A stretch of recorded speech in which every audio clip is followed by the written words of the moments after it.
السلام علیکم ورحمۃ اللہ وبرکاتہ۔ الحمد للہ رب العالمین والصلاة والسلام علی سید الانبیاء والمرسلین وعلی آلہ واصحابہ واہل بیتہ وذریاتہ اجمعین، اما بعد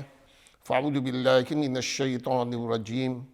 بسم اللہ الرحمن الرحیم،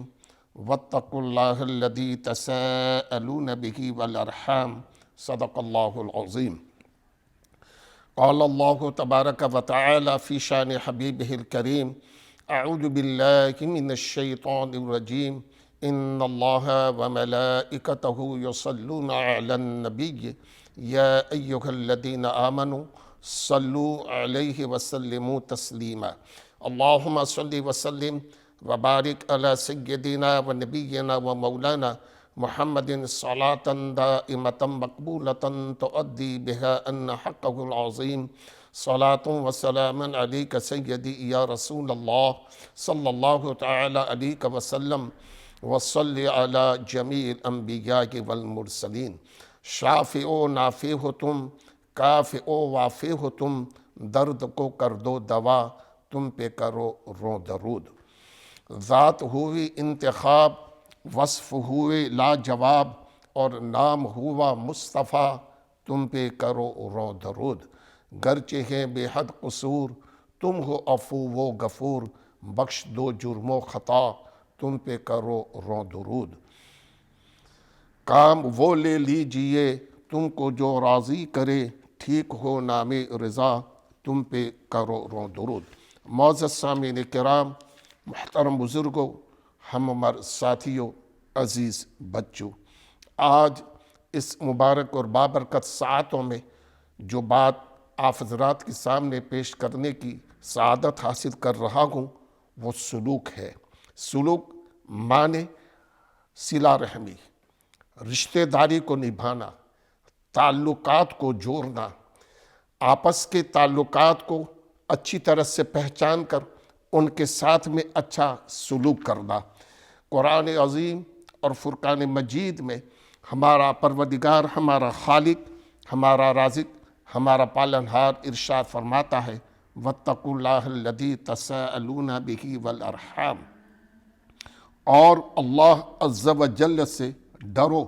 جس سے تم سوال کرتے ہو، اور رشتہ سے، یعنی رشتوں کا اچھی طرح سے خیال کرو۔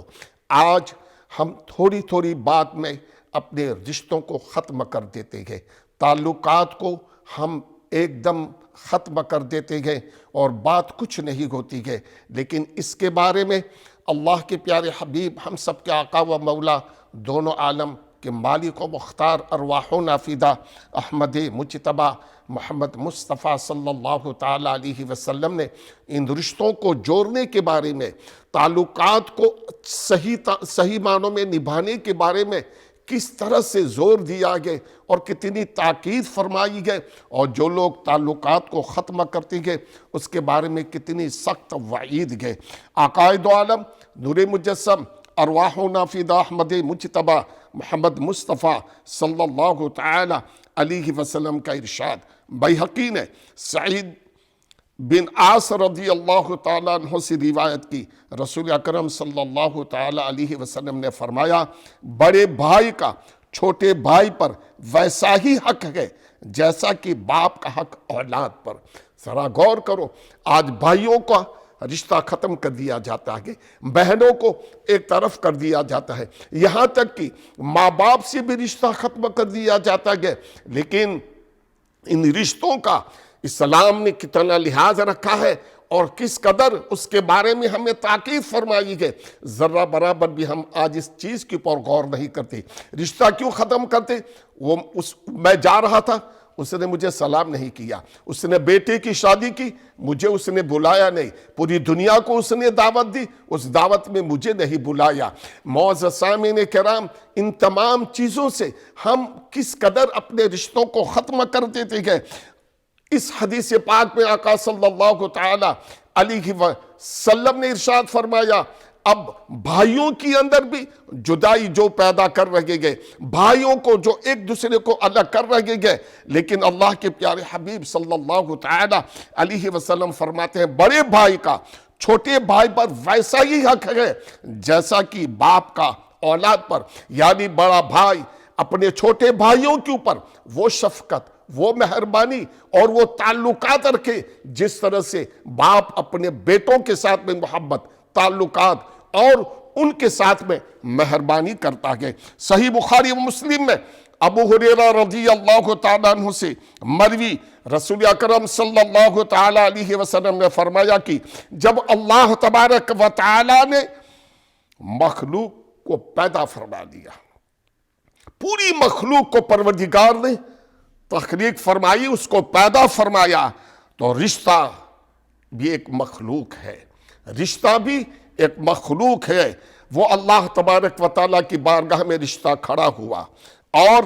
بار الوہیت میں استغاثہ کیا، یہ فریاد کی رشتے نے، کیا کہا؟ ارشاد باری تعالیٰ ہوا، کیا ہے؟ رشتے نے کہا میں تیری پناہ مانگتا ہوں کاٹنے والوں سے۔ رشتہ اللہ تبارک و تعالیٰ کی بارگاہ میں کہتا ہے مالک میں تیری پناہ مانگتا ہوں جو مجھ کو کاٹے گا، جو مجھ سے دور ہو جائے گا اور آپس میں نا اتفاقی پیدا کرے گا۔ ارشاد ہوا کیا تو اس پر راضی نہیں کہ جو تجھے ملائے میں اس سے ملاؤں گا اور جو تجھے کاٹے میں اسے کاٹ دوں گا۔ اللہ تبارک و تعالیٰ رشتے سے کہتا ہے جو تجھے کاٹے گا میں اس کو کاٹ دوں گا، جو تجھے جوڑے گا میں اس کو جوڑ دوں گا۔ معزز سامعین کرام، کتنی بڑی بات ہے یہ کہ آج تھوڑی تھوڑی باتوں کے اندر ہم اپنے تعلقات کو ختم کر دیتے ہیں۔ نہ جیسی بات میں ہم اس طرح سے الفاظ بولتے گئے کہ میں تیرے جنازے تک نہیں آؤں گا، میں تیرا جنازہ تک نہیں پڑھوں گا۔ ایسے تعلقات ہم ختم کر کے اپنے آپ کو کس قدر ہم نے تیتر بتر کر کے رکھ دیا گئے۔ صحیح بخاری میں ابو ہریرہ رضی اللہ تعالیٰ عنہ اس حدیث کے راوی ہے، رسول اکرم صلی اللہ تعالیٰ علیہ وسلم نے فرمایا رحم یعنی رشتہ رحمان سے مشتق ہے۔ اللہ تبارک و تعالیٰ نے فرمایا جو مجھے ملائے گا میں اس سے ملاؤں گا، جو مجھے ملائے گا میں اس سے ملاؤں گا اور میں اس سے ملاؤں گا، اور جو تجھے کاٹے گا میں تجھے کاٹوں گا۔ تو معزز سامعین کرام، اس سے صاف پتہ چلتا ہے کہ نہ جیسی باتوں میں جو لوگ رشتوں کو کاٹ دیتے گئے اور ایک دوسرے سے روٹھ جاتے گئے اور سالوں سال بلکہ پوری زندگی نہیں بولتے گئے، اللہ تبارک و تعالیٰ کی وہ کس طرح سے رضا اور خوشنودی حاصل کر سکتے گئے۔ ابو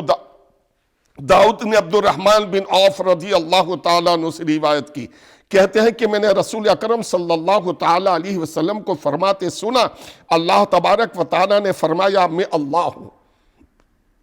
اور میں رحمان ہوں، اور رحم یعنی رشتہ کو میں نے پیدا کیا اور اس کا نام میں نے اپنے نام سے مشتق کیا، اس کا نام میں نے اپنے نام کے ساتھ میں رکھا، لہذا جو اسے ملائے گا میں اسے ملاؤں گا، جو اسے کاٹے گا میں اسے کاٹوں گا۔ اس لیے معزز سامعین کرام، ہمیں اپنے رشتوں کا خیال کرنا چاہیے، ہمیں اپنے رشتوں کو خوب پہچاننا چاہیے، ہمیں اپنے رشتوں کا لحاظ رکھنا چاہیے، اس لیے کہ آج رشتوں کی وجہ سے کس قدر ہم بھٹک گئے ہیں اور کتنی ناراضگیاں ہم نے اپنی زندگیوں کی اندر پیدا کر کے رکھی گئے۔ ابن ماجہ نے ثعبان رضی اللہ تعالیٰ عنہ سے روایت کی، رسول اکرم صلی اللہ علیہ وسلم نے فرمایا کہ تقدیر کو کوئی چیز رد نہیں کرتی مگر دعا۔ دعا جو ہے یعنی یہ تقدیر قضائے معلق کی آپ کی تقدیر میں وہ چیز لکھ دی تھی، لیکن کس کی دعا سے وہ اللہ تبارک و تعالیٰ نے آپ کی اوپر جو پریشانی، جو مصیبت، جو وبا آنے والی تھی اس کی وجہ سے اللہ تبارک و تعالیٰ نے رد کر دی۔ تو تقدیر کو کوئی چیز رد نہیں کرتی مگر دعا اور بیر یعنی نیکی، یعنی احسان کرنے سے عمر میں زیادتی ہوتی ہے اور آدمی کا گناہ آدمی گناہ کرنے کی وجہ سے رزق سے محروم ہو جاتا ہے۔ اس لیے معزز سامعین کرام، ہمیں اس چیز کا ضرور خیال کرنا چاہیے، اور اس کے اوپر ہم اپنی زندگیوں کے اوپر اس بات کے اوپر خیال کریں کہ ہم کس طرح سے رشتوں کو جوڑتے ہیں اور کس طرح سے کاٹتے ہیں۔ حاکم نے مستدرک میں ابن عباس رضی اللہ تعالیٰ عنہ سے روایت کی، رسول اکرم صلی اللہ تعالیٰ علیہ وسلم نے فرمایا، اپنے نسب کو خوب پہچانو۔ ذرا غور کرے،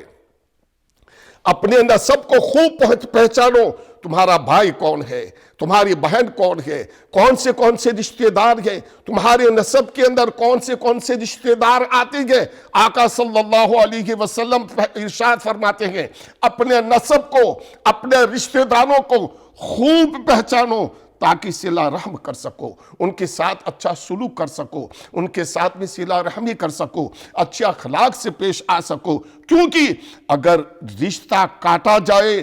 تو اگرچہ قریب ہو، وہ قریب نہیں ہوتا ہے۔ رشتہ اگر کاٹا جائے تو آپ کے پڑوس میں بھی رہتا ہو تو آپ کے قریب نہیں ہے، اور اگر رشتہ جوڑا جائے اور اگر آپ سے دور بھی ہو تو آپ سے بہت قریب ہے۔ تو رشتوں کا خیال کرو معزز سامعین کرام، اگر جوڑا جائے تو دور نہیں، اگرچہ دور ہو تو ہم رشتوں کا اور اپنے نسب کو اچھی طرح سے ہمیں پہچاننا چاہیے کہ ہمارے نسب، ہمارے رشتے، ہمارے تعلقات کس کے ساتھ میں کس طرح سے کیسے ہونے چاہیے۔ ترمذی نے ابو ہریرہ رضی اللہ تعالیٰ عنہ سے روایت کی، رسول اکرم صلی اللہ تعالیٰ علیہ وسلم نے فرمایا، اپنے نسب کو، اپنے رشتوں کو اتنا سیکھو جس سے صلہ رحمی کر سکو، کیونکہ صلہ رحمی اپنے لوگوں میں محبت کا سبب ہے، اور اس سے مال میں زیادتی ہوتی ہے، اور اثر یعنی دعا کے اندر تاخیر ہوگی۔ تو معزز سامعین کرام، ہمیں ان رشتوں کا بہت خیال رکھنا چاہیے۔ مزید عقائد عالم نور مجسم صلی اللہ تعالیٰ علیہ وسلم کا کتنا سخت ارشاد آ رہا ہے، اور ان رشتوں کو نبھانے کے بارے میں کتنی سخت تاکید فرمائی ہے اللہ کے حبیب صلی اللہ علیہ وسلم نے۔ صحیح بخاری و مسلم میں جبیر بن معتم رضی اللہ تعالیٰ عنہ سے روایت ہے کہ رسول خدا صلی اللہ تعالیٰ علیہ وسلم نے فرمایا کہ رشتہ کاٹنے والا جنت میں نہیں جائے گا۔ ہم نمازیں پڑھیں، ہم حج کریں، ہم زکوٰۃ دیں، تمام ارکان کو اچھی طرح سے نبھائیں، لیکن ذرا غور کرو، اگر رشتوں کو اگر ہم کاٹ دیتے گے تو رشتے کا کاٹنے والا جو ہوتا ہے، 15ویں شعبان کے دنوں میں مالک و مولا اپنے بندوں کی دعاؤں کو سنتا ہے اور گناہوں کو معاف کرتا ہے، لیکن قاطع رحم، رشتوں کو کاٹنے والوں کی دعاؤں کو پروردگار قبول نہیں فرما۔ عرفات کے میدان میں بڑے سے بڑے گناہ معاف کر دیے جاتے ہیں، بڑے سے بڑے گناہ وہاں پر معاف کر دیے جاتے ہیں، لیکن قاطع رحم جو ہوتا ہے، رشتوں کا کاٹنے والا ہو جاتا ہے۔ اور پھر ماں باپ سے رشتہ کاٹنا، اپنے خون سے رشتہ کاٹنا، اپنی بہنوں سے جدائی اختیار کرنا، یہ کون سی چیز ہے؟ آج ذرا غور کریں ہم کہ ہم کس طرح سے اپنے آپ کو جنت کے حقدار ٹھہرائیں گے۔ اور آج ہم امت محمد صلی اللہ تعالیٰ علیہ وسلم کے ہم دعوے دار ہیں۔ اگر ہمارا یہ دعویٰ ہے تو اللہ کے حبیب صلی اللہ تعالیٰ علیہ وسلم کے ارشادات کے اوپر ہمارا عمل کیوں نہیں ہوتا ہے؟ صحیح بخاری میں بہقی نے شعب الایمان میں عبداللہ بن عوف رضی اللہ تعالیٰ عنہ سے روایت کی، رسول خدا صلی اللہ علیہ وسلم کو میں نے یہ فرماتے سنا کہ جس قوم میں قاطع رحم ہوتا ہے، جس قوم کے اندر رشتوں کا کاٹنے والا ہوتا ہے، اللہ اکبر، اللہ تبارک و تعالی اس قوم کے اوپر اپنی رحمت کا نزول نہیں فرماتا ہے۔ ذرا غور کریں، اللہ کی رحمت ان لوگوں کے اوپر نہیں ہوتی ہے، اللہ تبارک و تعالی کی رحمت سے پوری قوم محروم ہو جاتی ہے، دور ہو جاتی ہے۔ تو معزز سامعین کرام، ہمیں رشتوں کا خیال کرنا چاہیے اور رشتوں کے اوپر اچھی طرح سے ہمیں دھیان دینا چاہیے۔ اللہ تبارک و تعالی ہم کو ان رشتوں کو جوڑنے کی توفیق عطا فرمائے۔ صلہ رحمی یعنی رشتوں کا جوڑنا، یعنی رشتے والوں کے ساتھ نیکی اور اچھا سلوک کرنا، ساری امت کا اس پر اتفاق ہے کہ صلہ رحمی واجب ہے اور اس کو ہمیں جوڑنا چاہیے۔ اگر اس سے ہم ختم کریں گے تو معزز سامعین کرام، کل قیامت کے دن مالک و مولا کی بارگاہ کے اندر ہم کیا منہ لے کر کے جائیں گے؟ اس لیے حسن سلوک سے ہر ایک کے ساتھ میں پیش آؤ، رشتوں کو اچھی طرح سے پہچانو، اور رشتوں کو پہچاننے کے بعد میں آپ اپنی زندگی کو ایسے گزارو کہ ہر شخص جب آپ اس دنیا سے جائیں تو آپ کو اچھی طرح سے یاد رکھے۔ اور یہ یاد کب رکھے گا کہ اسلام جب اس انسان کے اخلاق اچھی ہو، وہ رشتہ داروں کے ساتھ حسن سلوک سے پیش آتا ہو، اور مخلوق خدا کے ساتھ وہ رحم کرتا ہو۔ اللہ تبارک و تعالی مجھے آپ سب کو نیکی کی توفیق عطا فرمائے، اور اپنے رشتہ داروں کے ساتھ اچھا سلوک کرنے کی توفیق عطا فرمائے، اور مالک و مولا کل قیامت کے دن ہمیں رشتوں کی وجہ سے اس عظیم اور اس خوفناک عذاب سے محفوظ رکھے۔ وآخر دعوانا ان الحمدللہ رب العالمین۔ السلام علیکم ورحمۃ اللہ وبرکاتہ۔